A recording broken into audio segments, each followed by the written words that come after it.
नमस्कार, मैं हूं राजीव और आज हम बात करने जा रहे हैं पंजाब में मचे एक नए घमासान की। और इस घमासान में जो एक मुख्य पात्र है उसका नाम है अरूसा आलम। तो कौन है ये अरूसा आलम और उसको लेकर के क्यों ये बवाल छिड़ा है? ट्विटर पर एक तरह से युद्ध छिड़ गया है पूर्व मुख्यमंत्री कैप्टन अमरिंदर सिंह और वर्तमान उप मुख्यमंत्री सुखजिंदर सिंह रंधावा के बीच में। ये सारी कहानी समझाने के लिए हमारे साथ मौजूद हैं वरिष्ठ पत्रकार ओंकार चौधरी, जो पंजाब की राजनीति पर बहुत बारीकी नज़र रखते हैं। दशकों तक उन्होंने वहाँ एक पत्रकार के रूप में, एक वरिष्ठ पत्रकार के रूप में, एक संपादक के रूप में वहाँ की सारी राजनीति को देखा समझा है। तो उनसे हम जानेंगे कि यह सारा कुछ मसला क्या है। सबसे पहले जो कुछ बातें सामने आई हैं उनको थोड़ा हम आपके सामने रख देते हैं। पहली चीज़ तो ये कि आज ही यह खबर आई कि पंजाब सरकार ने पाकिस्तानी पत्रकार अरूसा आलम की जांच का निर्णय किया है। अब ये अरूसा आलम कौन है, ये आदेश किसने दिया? तो उप मुख्यमंत्री सुखजिंदर सिंह रंधावा ने दिया। उन्होंने बताया कि मैंने डीजीपी को जांच के आदेश दे दिए हैं। और यह खबर आने के बाद उन्होंने साथ में ये भी कहा कि अरूसा आलम के आईएसआई संपर्क की जांच होगी, यानी जो पाकिस्तान की खुफिया एजेंसी है उसके साथ अरूसा आलम का कोई संबंध है या नहीं है, इसकी जांच होगी। फिर उन्होंने ये भी कहा कि आईएसआई से खतरा तब क्यों नहीं था जब पाकिस्तानी पत्रकार अरूसा आलम उनके यानी कैप्टन अमरिंदर सिंह के चंडीगढ़ स्थित सरकारी आवास में रहीं। ये सवाल उप मुख्यमंत्री सुखजिंदर रंधावा का था। और उन्होंने आगे अमरिंदर से ये भी सवाल किया कि जैसे ही मुख्यमंत्री की कुर्सी छीनी तो फिर पंजाब को पाकिस्तान से खतरा हो गया। आपको ध्यान होगा कि जब से कैप्टन अमरिंदर सिंह पंजाब के मुख्यमंत्री पद से हटे हैं तब से लगातार उन्होंने इस बात को लेकर के आगाह किया है, चेतावनियाँ दी हैं कि काफ़ी ज़्यादा सुरक्षा को लेकर के खतरा है पंजाब में, ख़ासतौर पे पाकिस्तान की तरफ से। अब जवाबी हमला हुआ, उसमें कैप्टन अमरिंदर सिंह का बयान जारी किया उनके मीडिया सलाहकार रवीन ठकुराल ने।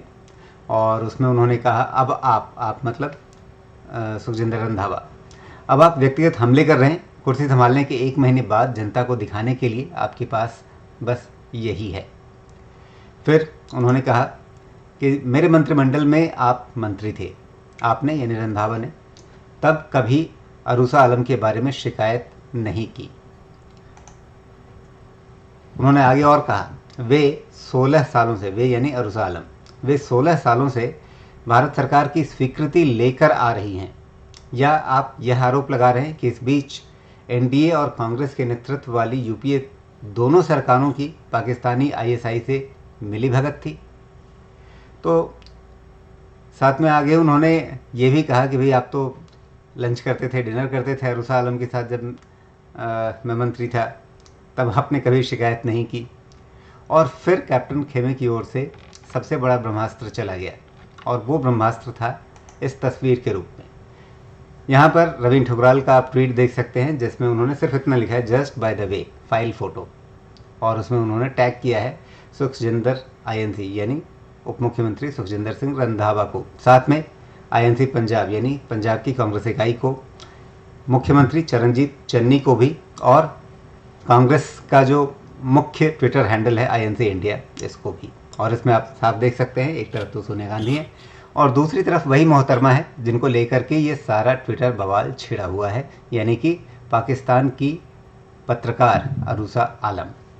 तो इस तस्वीर के सामने आते ही, जैसे ही ये ट्वीट हुआ उसके बाद फिर लगता है कि सुखजिंदर रंधावा को लगा कि ये तो मामला उल्टा पड़ने जा रहा है, या उन्होंने कहा कि अब ये बात जो है वो पता नहीं, बात निकलेगी तो दूर तलक जाएगी, जैसा कुछ मामला हो गया क्या। तो फिर दिल्ली पहुंचकर दरअसल रंधावा ने जो पहला हमला किया था, जांच के आदेश के बारे में जो जानकारी दी थी, वो सब कहा था जलंधर में। और उसके बाद वो दिल्ली पहुंचे और दिल्ली पहुंचकर अपने जांच वाली बात से एकदम मुकर गए रंधावा। उन्होंने कहा यह 2 देशों से जुड़ा हुआ मामला है जिसकी जांच रॉ ही कर सकती है। तो यदि ये बात है तो फिर डीजीपी को आदेश किस बात का दिया था उन्होंने? यदि डीजीपी को आदेश दिया उन्होंने, तो दिल्ली आकर उन्हें यह ज्ञान कैसे मिल गया कि इस बात की जांच तो रॉ ही कर सकती है? और शायद उन्हें यह भी नहीं पता कि रॉ में जाकर के कोई एफआईआर नहीं करता है कि भाई आप जाकर के जांच करिए। रॉ खुद ही अपने तरह से काम करती रहती है। उसके लिए कोई सरकार उसे आदेश नहीं देती है या कोई राज्य सरकार उसे अनुरोध नहीं करती है कि आप फलां चीज़ की जांच करिए। और इस बीच में अकाली दल की ओर से भी थोड़ी सी चुटकी ले ली गई और यहाँ पर सुखबीर बादल जो अध्यक्ष हैं अकाली दल के, उन्होंने कहा कि रंधावा 4.5 साल तो कुछ नहीं बोले, तब वे अरुषा आलम के साथ लंच और डिनर करते थे। अच्छा, ये लंच और डिनर वाली बात सुखबीर बादल की थी। और उन्होंने आगे कहा कि मेरे कुछ बोलने पर रंधावा ही सबसे ज़्यादा विरोध करते थे। और सबसे उसके बाद फिर कांग्रेस की तरफ से भी एक टंच टिप्पणी आई। अब टंच टिप्पणी किसकी हो सकती है, इसका अंदाज़ा आप लगा सकते हैं। टंच टिप्पणी करने का विशेषाधिकार जो है वो कांग्रेस में दिग्विजय सिंह के पास है। तो उन्होंने ये टंच टिप्पणी की है, ministers in captain Amarinder Singh ji cabinet are now raising the issue of his relations with Aroosa Alam. Tubelight said. Tubelight कह रहे हैं उन लोगों को जो अब अरुषा आलम का मुद्दा उठा रहे हैं या अरुषा आलम और कैप्टन अमरिंदर सिंह के संबंधों का मसला उठा रहे हैं, उनको दिग्विजय सिंह अपनी ही पार्टी के नेताओं को ट्यूबलाइट कह करके उनका मजाक उड़ा रहे हैं। तो ये सब कुछ, सारी कहानी, सारा ड्रामा जो है वो एक दिन के अंदर का है। तो ओंकार जी, ये सारा जो नाटक छिड़ा, इसको आप किस रूप में देखते हैं? ये नाटक क्या बतलाता है? एक अमर प्रेम फिल्म आई थी 1971 में, उसमें किशोर कुमार का गाया हुआ एक गाना था, आनंद बख्शी ने लिखा था, चिंगारी कोई भड़के तो सावन उसे बुझाए, सावन जो अगन लगाए उसे कौन बुझाए। पतझड़ जो बाग उजाड़े वो बाग बाहर खिलाए, जो बाग बाहर में उजड़े उसे कौन खिलाए। तो पंजाब कांग्रेस में और पंजाब कांग्रेस से बाहर निकले कैप्टन अमरिंदर सिंह और उनके समर्थकों के बीच जो जूतम पजार इस समय चल रही है, इसने वहां कांग्रेस का तो कबाड़ा कर दिया है पूरी तरीके से। कांग्रेस की अगर 6 महीने 8 महीने पहले कुछ संभावना दिखाई दे रही थी, तो वो तो इन्होंने खुद ही खत्म कर ली। और जो कुछ हुआ है पिछले 2.5 महीने में, उसी का नतीजा है कि अब ऐसे लोग भी कैप्टन अमरिंदर सिंह पर निजी हमले कर रहे हैं जो उनकी कैबिनेट में चले आ रहे थे, जी हुजूरी कर रहे थे, कैबिनेट के फैसलों का हिस्सा हुआ करते थे। हाँ ठीक है, सुखजिंदर सिंह रंधावा हो, चरणजीत चन्नी हो, नवजोत सिद्धू हो, एक तो और चेहरे हों, इनकी अलग भी खिचड़ी पकती थी, अलग भी बैठ के होती थी। लेकिन कैप्टन अमरिंदर सिंह ने कांग्रेस छोड़ने का क्या संकेत दिया, अलग पार्टी बनाने का क्या ऐलान किया, उन पर व्यक्तिगत आक्षेप करके उनके चरित्र हनन पर उतर आए हैं ये लोग। और जो आप कह रहे हैं कि जलंधर में इन्होंने इसकी घोषणा की थी कि ये आईएसआई से जो इनके रिश्ते हैं मैडम आरुषा आलम के, उनकी जांच डीजीपी कराएंगे पंजाब के, और दिल्ली पहुंचते ही कहीं उनकी कोई चेतना जागृत हुई और उनको इस बात का एहसास हुआ कि या तो एनआईए करा सकती है इस तरह की जांच, एनआईए भी विस्फोट से, आतंकवाद से रिलेटेड मामलों की जांच करा सकती है, पर रॉ करा सकती है क्या? इनको जो इस समय गृह मंत्री भी हैं, पंजाब के उप मुख्यमंत्री भी हैं, क्या उनको इतनी समझ नहीं है, एक बेसिक समझ नहीं है कि दूसरे देशों के नागरिकों से संबंधित जो भी मसले होते हैं या जो भी जांच कराई जाती है, खास तौर से इमिग्रेशन, पासपोर्ट, वीजा, इस तरह के जितने भी मसले हैं, ये सेंट्रल गवर्नमेंट ही करा सकती है, सेंट्रल एजेंसियां ही कर सकती हैं। फिर आपने अति उत्साह में आकर के, पता नहीं किसके कहने से, हो सकता है पर्दे के पीछे से इनके पुराने दोस्त जो अब दोस्त नहीं रह गए हैं, नवजोत सिंह सिद्धू की प्रेरणा से इन्होंने ऐसा कुछ कर दिया हो, क्योंकि नवजोत सिंह सिद्धू नहीं चाहते थे कि इनको गृह मंत्री बनाया जाए या इनको डिप्टी चीफ मिनिस्टर बनाया जाए। उनको इस बात का डर था कि 2022 के इलेक्शन तक अगर सुखजिंदर सिंह रंधावा उनके कद से बड़े कद के हो गए तो उनके लिए मुश्किल हो जाएगी फिर आगे दावेदारी के लिए। तो ये सब नाटक नौटंकी किन के खिलाफ चल रही है? कैप्टन अमरिंदर सिंह के, जो 2 बार चीफ मिनिस्टर रहे हैं कांग्रेस के, जो 10 जनपद के करीबी थे। उनको तो शिकायत इस बात की है और इसीलिए वो कांग्रेस से बाहर चले गए हैं, अपनी नई पार्टी बना रहे हैं कि जिस 10 जनपद परिवार को वो अपने परिवार की तरह मानते थे, 1954 से इस परिवार से वो अपने संबंधों की बात कह चुके हैं ऑन कैमरा। और उन्होंने ये भी कहा कि राजीव के बच्चों को मैं अपने बच्चों की तरह मानता था, उनसे कम से कम इस अपमानजनक व्यवहार की अपेक्षा नहीं थी। तो सुखजिंदर रंधावा हो, नवजोत सिंह सिद्धू हो, चरणजीत चन्नी हो, ये सब कैप्टन अमरिंदर सिंह के कद के आगे कहीं ठहरते नहीं हैं। उनकी उम्र भी इनसे कहीं ज़्यादा है, उनका राजनीतिक अनुभव भी इनसे ज़्यादा है, कांग्रेस में उनकी सेवाएं भी इनसे ज़्यादा हैं। इनसे कहीं ज़्यादा करीब वो राजीव गांधी के और सोनिया गांधी के रहे हैं, उनके बच्चों के भी रहे हैं।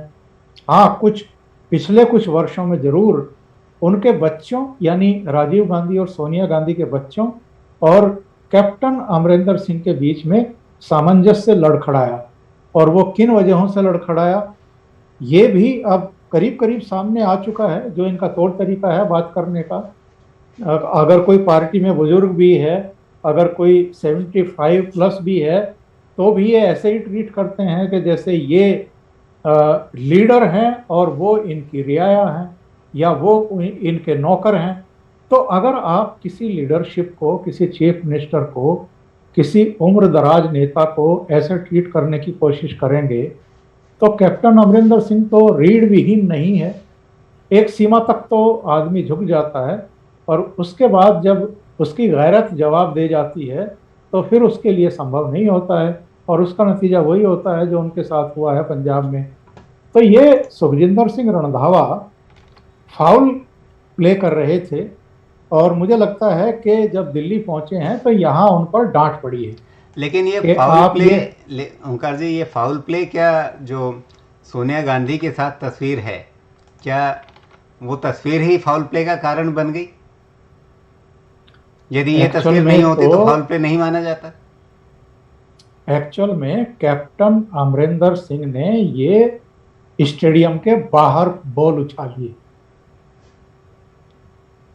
सोनिया गांधी का आरुषा आलम का हाथ मिलाते हुए फोटो प्रवीण ठुकराल के जरिए जारी करवाया गया है और ये बताया गया है कि जरा ये देख लीजिए। और साथ में बहुत डिटेल जानकारियां आ गई हैं।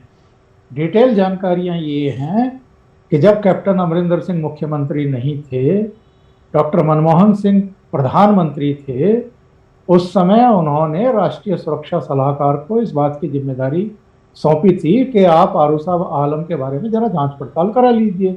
उनके वीजा को लेकर के जांच पड़ताल कराने के बाद ही अगर डॉक्टर मनमोहन सिंह की सरकार ने उनको वीजा जारी किया भारत का, तो इसका मतलब कैप्टन अमरिंदर सिंह दोषी थोड़ा है।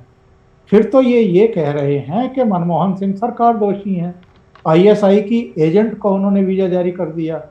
फिर सोनिया गांधी भी दोषी हैं, जो उनको अपने रीडिंग रूम में बुला करके जहाँ किताबें सजी हुई हैं वहाँ उनसे हाथ मिला रही हैं। हाथ ही नहीं मिलाया होगा, बैठा करके चाय भी पिलाई होगी, गपशप भी मारे होंगे।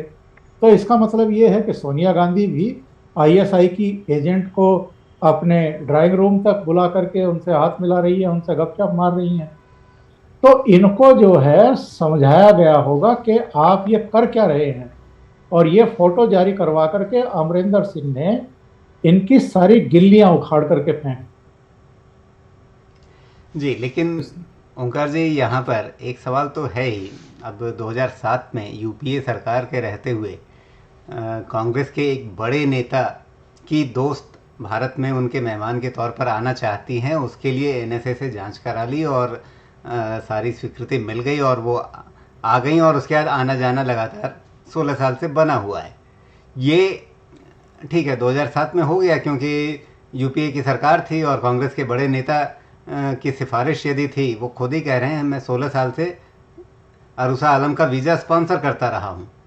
कहीं कोई जी छिपा जी। नहीं रहे, बहुत साफ तौर पे खुल करके बोल रहे हैं।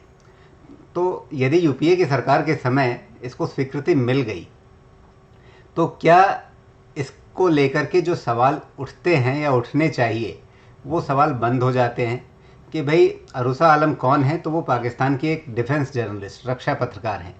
एक रक्षा पत्रकार का वहाँ के डिफेंस एस्टेब्लिशमेंट में किस तरह का संबंध होता है, यह किसी से छिपा हुआ नहीं है।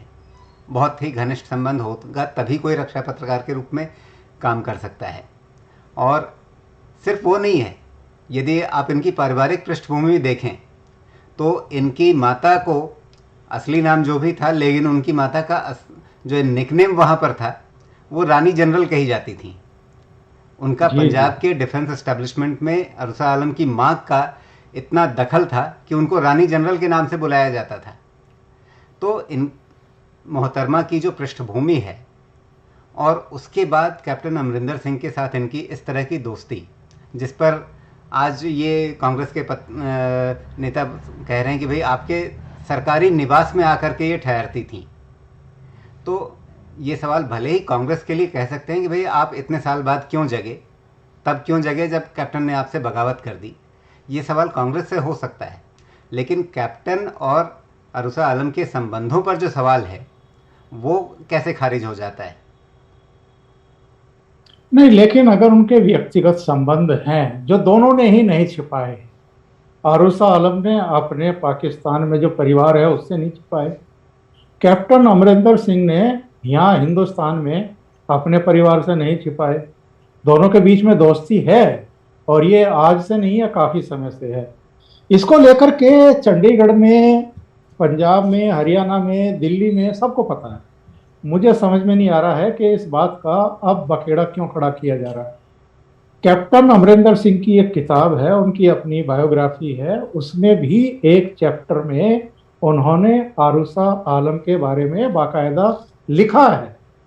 मतलब आरुसा आलम उनकी जिंदगी में एक मायने रखती है, उसका एक स्थान है। आप अगर गूगल पर जाकर के सर्च करेंगे तो कैप्टन अमरिंदर सिंह और आरुसा आलम के बहुत सारे फोटो आपको मिल जाएंगे, फ्लाइट में भी मिल जाएंगे, समारोह में भी मिल जाएंगे। और एक ताजगी दिखाई देती है कैप्टन अमरिंदर सिंह के चेहरे पर जब वो सेल्फी ले रहे हैं, आंखों में चमक दिखाई देती है। तो इससे आपको पता लगेगा कि उनके संबंधों में गर्मी कितनी रही है और वो किस स्तर तक उनकी जब इन्होंने पहली बार चीफ मिनिस्टर के तौर पर शपथ ली थी, तब कैप्टन अमरिंदर सिंह की जो गेस्ट सूची थी, लिस्ट थी शपथ ग्रहण समारोह में भाग लेने वालों में, उनमें आरुसा आलम भी थी जो अग्रिम पंक्ति में बैठी हुई थी।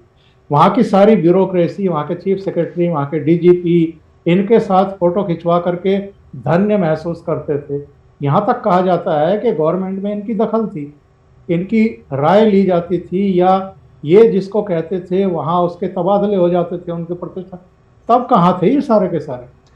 तब तब क्या? कहाँ थे ये और सवाल तो है, तब कहाँ थे ये सवाल हाँ तो बिल्कुल है कि जब कैप्टन आपके मुख्यमंत्री थे, कांग्रेस के अंदर थे, आपके बड़े नेता थे, उस समय कांग्रेस में किसी ने ये सवाल नहीं उठाया। ये सवाल तो बिल्कुल बनता है, लेकिन एक पाकिस्तानी पत्रकार का जो वहाँ के डिफेंस एस्टेब्लिशमेंट में इतनी अंदर तक घुसी रही है पिछली 2 पीढ़ियों से, उसका पंजाब जैसे संवेदनशील राज्य के एक बड़े नेता या राज्य के मुख्यमंत्री के साथ इस तरह का नज़दीकी संबंध, और यहाँ तक जैसा आप कह रहे हैं कि सरकारी कामकाज में दखल तक, यह सवाल क्यों नहीं उठना चाहिए? यह सवाल पहले नहीं उठा तो जिन्होंने नहीं उठाया ये बात उनसे पूछी जा सकती है, लेकिन ये सवाल अपने आप में तो रद्द नहीं हो जाता ना। ये सवाल हम आप क्यों नहीं पूछें?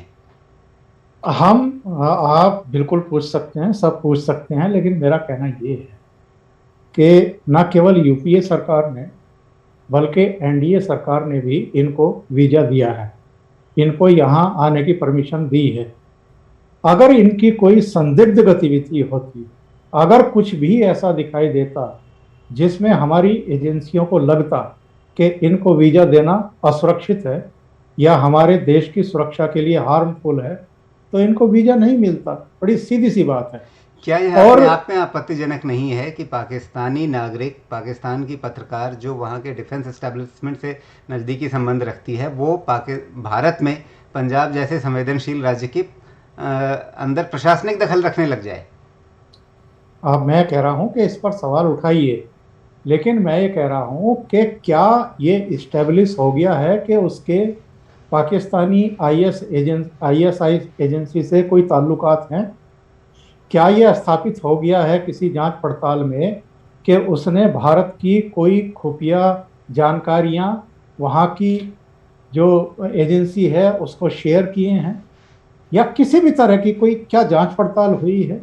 क्या ये किसी भी स्तर यह पर सब कुछ स्थापित अपनी हुआ है? जगह, यह सब नहीं कुछ हुआ अपनी है। जगह ओंकार जी, यह सब कुछ अपनी जगह। नवजोत सिंह सिद्धू ने क्या किया था, जाकर के एक औपचारिक समारोह में जाकर के पाकिस्तानी सेना के जनरल से गले मिल लिए थे, सबके सामने मिले थे। जिस तरह से आप कह रहे हैं कि इनका उनका कैप्टन और अरुषा का जो नज़दीकी संबंध है, उनकी दोस्ती है, वो खुलेआम है, सबके सामने है, कभी उन्होंने छिपाया नहीं। तो नवजोत सिंह सिद्धू ने कैप्टन बाजवा, जनरल बाजवा से जब गले मिले तो कौन सा छिपा करके गले मिले थे? सबके सामने मिले थे, सैकड़ों कैमरों के सामने मिले थे। तो सबके सामने है बात। इस बात इससे ये तो नहीं होता कि आपत्ति रद्द हो जाएगी या उस बात पर सवाल नहीं उठाए जाने चाहिए। नहीं, कल तो प्रधानमंत्री नरेंद्र मोदी भी लाहौर में जब उतरे थे तो नवाज शरीफ के मिले थे, लगे थे ना। और जब अटल बिहारी वाजपेयी गए थे बस में फिल्मी सितारों को और दूसरी हस्तियों को लेकर के, तब भी नवाज शरीफ से वो गले मिले थे। तो गले मिलने में आपत्ति नहीं है। मेन बात ये है कि जनरल कमर बाजवा मिलिट्री के वहाँ के चीफ हैं, जनरल हैं, और उनकी मिलिट्री भारतीय जो सेना के जवान हैं उनकी बलि लेती रही है। और उससे कुछ समय पहले ही आपको याद होगा कि गर्दनें काटी गई थी हमारे सैनिकों की। और लोगों में काफी आक्रोश था इस बात को लेकर के कि पाकिस्तानी सेना कर क्या रही है हमारे सैनिकों के लिए साथ, हमारे अधिकारियों के साथ।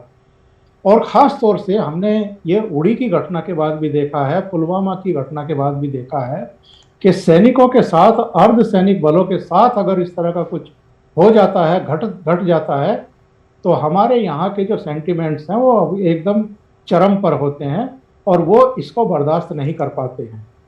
देखिए, किसी नेता का किसी नेता से गले मिलना एक अलग बात है, लेकिन किसी नेता का ऐसे समय वहाँ के सेना प्रमुख से गले मिलना, जप्फी डालना गर्मजोशी के साथ, जबकि सरहद पर उनकी सेना जो है वो लगातार सीज फायर का उल्लंघन कर रही हो, हमारे सैनिकों को शहीद कर रही हो, तब सवाल खड़े होते हैं। और वही सवाल खड़े हुए। और ये सवाल नहीं उठना चाहिए कि पाकिस्तान की रक्षा एस्टेब्लिशमेंट से बहुत करीबी संबंध रखने वाली एक पत्रकार, डिफेंस जर्नलिस्ट, भारत के पंजाब जैसे संवेदनशील राज्य के मुख्यमंत्री के सरकारी आवास में मेहमान बन के रहती हैं?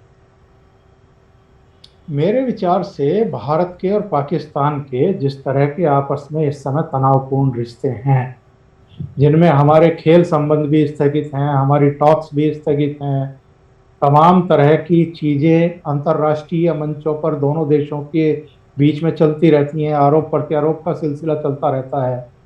उस परिप्रेक्ष्य में देखें तो हाँ, जो आप कह रहे हैं ठीक है, लेकिन ये कोई अनहोनी तो है नहीं।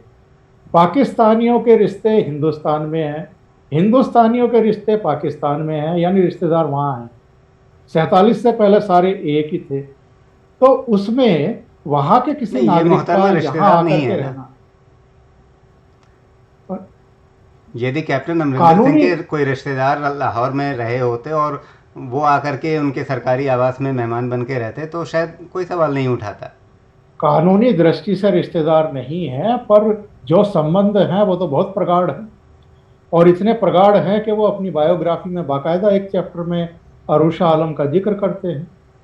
और उनको इतना विश्वास है उनकी मित्रता पर, इतनी दोस्ती पर, कि वो अगर चीफ मिनिस्टर हाउस में भी आती हैं तो कोई रोक टोक नहीं है।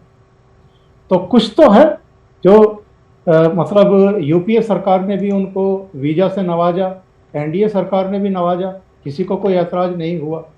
अब अगर ऐतराज हो रहा है उनके कैप्टन अमरिंदर सिंह के पार्टी छोड़ने के बाद और अलग दल बनाने के बाद और भारतीय जनता पार्टी के साथ गठबंधन की घोषणा के बाद, तब अलग बात है। तब ये माना जाएगा, कम से कम मैं तो ये मानता हूँ कि जिस चीज का आम तौर पर मीडिया में और दूसरे वर्गों में, ब्यूरोक्रेसी में सबको पता है, उसको अब आम करके लोगों के बीच में पहुंचा करके केवल कैप्टन अमरिंदर सिंह के चरित्र हनन का प्रयास हो रहा है, इसके अलावा कुछ नहीं। यदि ये बात एक खास वर्ग में इतनी खुली हुई थी, सबको पता थी, और आप कह रहे हैं कि जनता के बीच में अब लाना है, यदि एकदम खुली हुई थी तो जनता को पहले से सब कुछ मालूम है, तो फिर जब जनता को सब कुछ मालूम है तो आज उछालने से चरित्र हनन कैसे होगा? जनता तो सब पहले से जानती है। मैं ये कह रहा हूं कि इनके कई अवसरों पर साथ साथ फोटोग्राफ हैं, लेकिन अगर आप गूगल करेंगे, आप कहीं भी ढूंढेंगे, तो ऐसा कोई चित्र नहीं मिलेगा जिसमें कैप्टन अमरिंदर सिंह, आरूसा आलम और प्रणीत कौर एक साथ दिखाई दे रहे हो। ये कहा जाता है कि आरूसा आलम कभी भी पटियाला के इनके महल में नहीं गई, नेवर।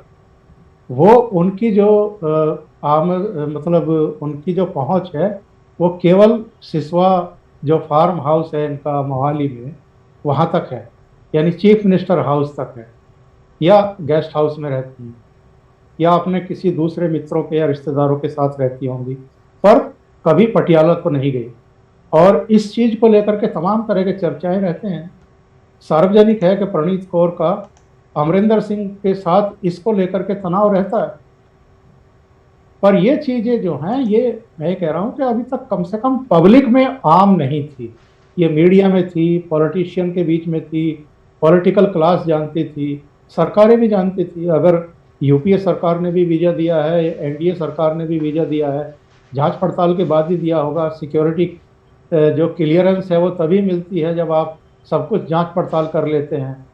तो कुछ सोच समझ करके ही वीजा जारी किए जाते रहे हों। लोगों के और मन जाहिर में है, यह सवाल उठेगा ना कि ये जांच पड़ताल के बाद वीजा दिया, ऐसा मामला होने के बदले कैप्टन अमरिंदर सिंह के प्रभाव के चलते वीजा दिया, ये बात हो सकती है। वो भी एक कारण है। कैप्टन अमरिंदर सिंह का इतना बड़ा कद रहा है, वो पहले भी चीफ मिनिस्टर रहे हैं, अब भी चीफ मिनिस्टर थे, इसके अलावा राज परिवार से हैं, तो एक उनका अपना रुतबा है, अपना एक प्रभाव है। निश्चित रूप से इसमें उनकी भूमिका रही होगी, और उन्होंने इसका छिपाया नहीं है। उन्होंने कहा है कि मैंने इनका वीजा जो है वो बाकायदा मैंने रेस्पॉन्ड दिया है उसको, अपनी किताब तक में लिख रहे हैं। तो वो कोई छिपाने वाली बात उनकी तरफ से कभी भी नहीं रही है। तो ये कोई ऐसा रहस्य उद्घाटन नहीं किया है सुखजिंदर ने कि भाई जिस पर कोई बहुत बड़ा आश्चर्य किसी। हाँ, वही जो मैं कह रहा हूँ कि एक राजनीतिक चोट पहुंचाने की कोशिश है पब्लिक के बीच में ला करके। जी, अब आगे इसका क्या भविष्य दिखता है? एक दिन का ये सारा नाटक हुआ, और चूंकि सोनिया गांधी के साथ अरूसा आलम की तस्वीर कैप्टन खेमे की ओर से जारी कर दी गई, तो अब यहाँ पे बात खत्म हो जाएगी? इसके आगे बढ़ने की गुंजाइश तो बहुत कम है। और अगर पंजाब सरकार सीरियस है तो चन्नी को, चीफ मिनिस्टर को, हमारे गृह मंत्री को या विदेश मंत्री को लिखना चाहिए। उनसे कहना चाहिए कि भाई आरूसा आलम की आप जांच पड़ताल करिए, हमें संदेह है कि ये कहीं आईएसआई की एजेंट तो नहीं है। तो अगर वाकई ये एक सरकार का सामूहिक फैसला था, जो सुखजिंदर सिंह रंधावा ने जालंधर में ये घोषणा कर दी और दिल्ली आते आते उनके सुर बदल गए, जाहिर है ऊपर से डांट पड़ी होगी कि आप ये क्या कर रहे हैं। और सोनिया गांधी की उनके साथ फोटो निकलने के बाद तो फिर कोई मतलब नहीं रह जाता ना उन चीज़ों का, कि भाई लपेटे में फिर कौन कौन नहीं आएगा।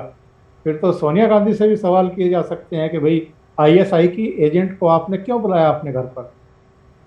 तो ये सारी चीज़ें जो हैं, ये बिना सोचे समझे बस जो सामने आए अगर वो उछाल दी जाए, और फिर उसके बाद वो होता है ना कि सोच समझ करके बोले आदमी तो नहीं फंसता है, बोलने के बाद फिर सोच विचार हो तब फंसने की ज़्यादा।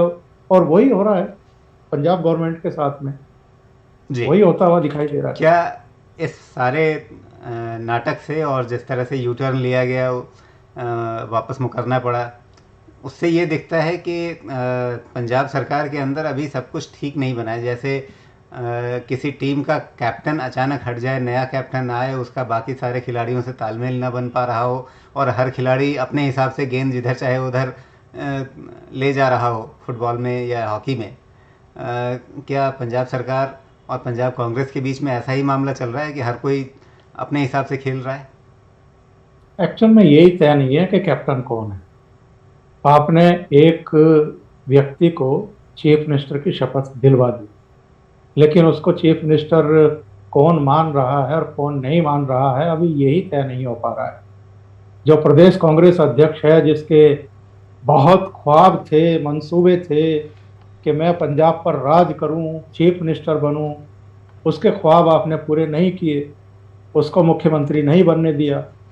अब उस आदमी का फ्रस्ट्रेशन जो है वो आए दिन निकलता रहता है।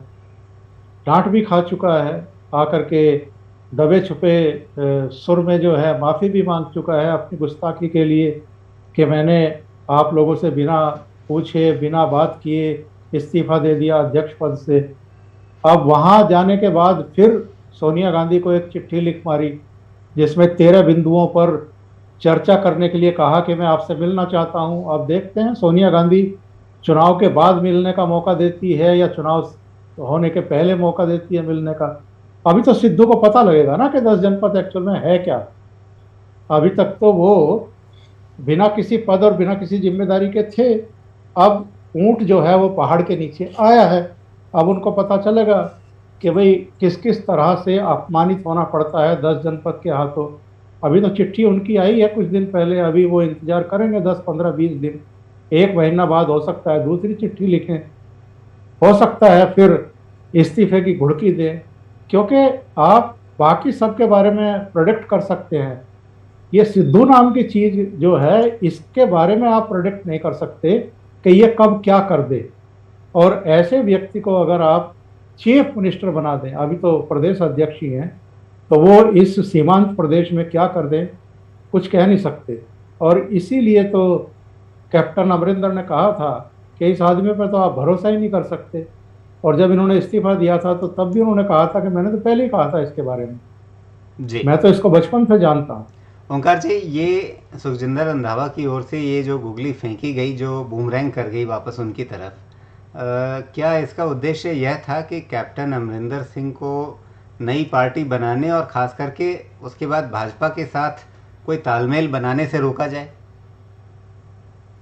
उतनी लंबी सोच तो नहीं होगी। ये तो एक्चुअल में कैप्टन अमरिंदर सिंह को असहज करने के लिए, थोड़ा सा कहना चाहिए कि उनके लिए अपमानजनक स्थिति पैदा करने के लिए, उनको छेड़ने के लिए ऐसा किया गया था।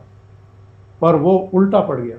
वो कैप्टन अमरिंदर सिंह और उनकी टीम ने मतलब एक ऐसे हालात पैदा कर दिए कि 10 जनपद के लिए ही असहज स्थितियां हो गई, उनके लिए ही अपमानजनक स्थितियां हो गई। जी, लेकिन कैप्टन की इसलिए अभी बात हुई थी, मुलाकात हुई थी अमित शाह से, और इसे एक संकेत के रूप में देखा गया कि शायद दोनों आगामी चुनाव में, मतलब कैप्टन जो नई पार्टी बनाएंगे और भाजपा, दोनों शायद साथ आ सकते हैं। क्या इस जी, घटनाक्रम के बाद, इस नाटक के बाद, क्या भाजपा दोबारा सोचेगी कि भाई हम कैप्टन अमरिंदर सिंह के साथ खुला तालमेल करें या ना करें? ये ऐसी घटना मैं नहीं मानता कि जिस पर जो है वो दो पॉलिटिकल पार्टियां किसी तरह से रीथिंकिंग करें। ये कोई इतनी बड़ी और ये कोई शर्मनाक घटना नहीं है या कोई ऐसा खुलासा नहीं है कि जिससे कैप्टन अमरिंदर सिंह पानी पानी हो गए हों या उनकी छवि खराब हो गई हो या पब्लिक। आम तौर पर तो जो ये तो खैर एक ऐसे घराने से ताल्लुक़ रखते हैं जिनके पिता जो है वो महाराजा रहे हैं, तो अमीरों को तो वैसे ही 70 खून माफ़ होते हैं ऐसे मामलों में। तो उनके शौक समझ करके या दूसरी एक आम जो पब्लिक की जो सोच रहती है उसमें इसको कोई बहुत बुरा तो नहीं माना जाता है, जब तक कि उनकी पत्नी ही सड़क पर ना आ जाए या प्रेस कॉन्फ्रेंस ना कर दें या विद्रोह ही ना कर दें, तब तक तो मुझे नहीं लगता कि आम पब्लिक को किसी तरीके से कोई परेशानी या ऐतराज या किसी भी तरह का वो होता है। और कैप्टन अमरिंदर सिंह चूंकि सार्वजनिक तौर पर तो कहीं किसी से छेड़छाड़ करते हुए पकड़े नहीं गए हैं, या उन पर 376 का तो कोई मुकदमा चला नहीं है कि किसी की इच्छा के विरुद्ध उन्होंने कोई काम कर दिया हो। एक मित्रता है, और ये मसला मित्रता जो यहाँ है पर किसी से संबंध का नहीं है या उनकी पत्नी के मुखर विरोध का नहीं है, बल्कि मसला है कि वो पाकिस्तान की हैं और सिर्फ पाकिस्तान की कोई सामान्य नागरिक नहीं है, बल्कि वहाँ की एक रक्षा पत्रकार हैं जिसका वहाँ के रक्षा प्रतिष्ठान में, वहाँ के डिफेंस एस्टेब्लिशमेंट में बड़ा नज़दीकी संबंध है। पर इसको मुद्दा कौन बनाएगा? कांग्रेस तो नहीं बनाएगी, सोनिया गांधी तो नहीं चाहेगी। सुखबीर बादल तो कहने, मैं तो अरसे से ये बात कहता रहता था, तब आप ही लोग, मतलब उस जो कांग्रेस के जो लोग अब मुद्दा उठा रहे हैं उनके लिए कह रहे थे कि भाई मैं तो जब कहता था तब आप ही लोग विरोध करते थे। हाँ, पर सवाल ये है कि उनकी अपनी विश्वसनीयता कितनी, पब्लिक पर उनके कहे का असर कितना है, विश्वास कितने लोग करते हैं। क्रेडिबिलिटी अगर किसी की है और वो कोई बात उठा रहा है, तब तो समझ में आता है कि थोड़ा बहुत कुछ इस तरह का वातावरण बन सकता है। और दूसरी बात यह हो सकती है कि कांग्रेस के बड़े नेता अब शायद कोई औपचारिक बयान इस मामले पे कभी ना दें, लेकिन उनका जो आईटी सेल है या उनके जो सारे लोग हैं वो सोशल मीडिया पर आपस की नुक्कड़ की बातचीत में यह एक गॉसिप का मसाला बन जाए। जैसा आपने कहा कि ये एक सर्किल में ये बात थी, लेकिन आम लोगों के बीच में ये बात नहीं थी, अब ये बात आम लोगों में जाएगी, सोशल मीडिया पर जाएगी। कह नहीं सकते इसका कितना प्रभाव पड़ेगा नहीं पड़ेगा, और सोशल मीडिया पर कौन सा वर्ग ज़्यादा इससे प्रभावित होगा कौन सा नहीं होगा, बहुत ज़्यादा इसमें मतलब सर्टेनिटी नहीं है कि कोई राजनीतिक नफ़ा नुकसान किसी तरह का कैप्टन अमरिंदर सिंह को या भारतीय जनता पार्टी को, अगर गठबंधन होता है, होगा कि नहीं होगा। क्योंकि ये ऐसे मसले हैं, इन पर आप श्योरली कुछ नहीं कह सकते कि इसका क्या प्रभाव पड़ने वाला है। जी बिल्कुल। अब कुल मिलाकर के यही कहा जा सकता है इस मामले में कि सुखजिंदर रंधावा ने तो सोचा था कि मैं यॉर्कर फेंक रहा हूँ, लेकिन कैप्टन ने आगे बढ़ कर के ऐसा शॉट लगाया है कि सीधे, जो आपने कहा कि गेंद जो है वो स्टेडियम के बाहर चली गई, सीधे छक्का लग गया उस पर। तो ये मामला उल्टा पड़ गया कांग्रेस के वर्तमान पूरे जितने नेता हैं और जो उनका एस्टैब्लिशमेंट है उसके लिए। फ़िलहाल ओंकार जी, आपने समय निकाला इस बातचीत के लिए और इन सारी बारीकियों को, इन सारे मसलों को समझाया, बहुत धन्यवाद आपका।